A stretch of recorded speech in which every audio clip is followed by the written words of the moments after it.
પોરબંદરના SVP road પર પૂર ઝડપે જઈ રહેલા બાઇક ચાલકે પુત્રી સાથે પગપાળા જઈ રહેલા યુવાનને હડફેટે લેતા ગંભીર ઈજાઓ થઈ હતી।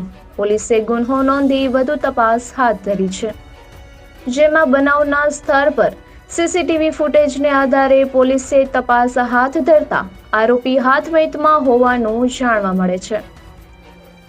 પોરબંદરના રાવલિયા પ્લોટ શેરી નંબર 2 માં રહેતા રાજેશભાઈ તુલસીદાસ લુક્કા તારીખ 15 રાત્રે 10:15 વાગ્યે તેની પુત્રી સાથે રેલવે સ્ટેશને જવા પગપાળા નીકળ્યા હતા। ત્યારે એસવીપી રોડ પર રેલવે સ્ટેશન તરફથી પૂર ઝડપે આડાઅવરા કાવા મારતો બાઇક ચાલક આવ્યો હતો અને રાજેશભાઈને હડફેટે લીધા હતા અને ત્યારબાદ તે રામટેકરી તરફ નાસી ગયો હતો। આથી તેની પુત્રીએ પરિવારજનોને ફોન કરી બોલાવ્યા હતા અને ગંભીર ઈજાગ્રસ્ત રાજેશભાઈને સારવાર માટે સિવિલ હોસ્પિટલ અને ત્યાંથી ખાનગી હોસ્પિટલમાં લઈ જવાયા હતા। ત્યારબાદ વધુ સારવાર અર્થે રાજકોટ ખસેડાયા હતા, જ્યાં સ્થિતિ સ્વસ્થ થઈ જતા અજાણ્યા બાઇક ચાલક સામે ફરિયાદ નોંધાવી છે।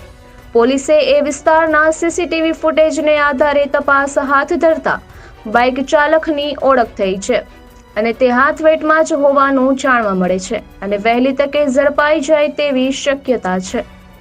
શહેરમાં હિટ એન્ડ રનના બનાવ દિવસે ને દિવસે વધી રહ્યા છે। તાજેતરમાં જ મોર્નિંગ વોકમાં નીકળેલ વૃદ્ધાનું અજાણી કાર હડફેટે મોત થયું હતું। એ પહેલા પણ અનેક બનાવ બન્યા છે, ત્યારે પોલીસે આવા બેફામ બનેલ વાહન ચાલકો સામે કડક પગલાં ભરવા જરૂરી બન્યા છે। નિપુલ પોપટ, પોરબંદર ટાઈમ્સ।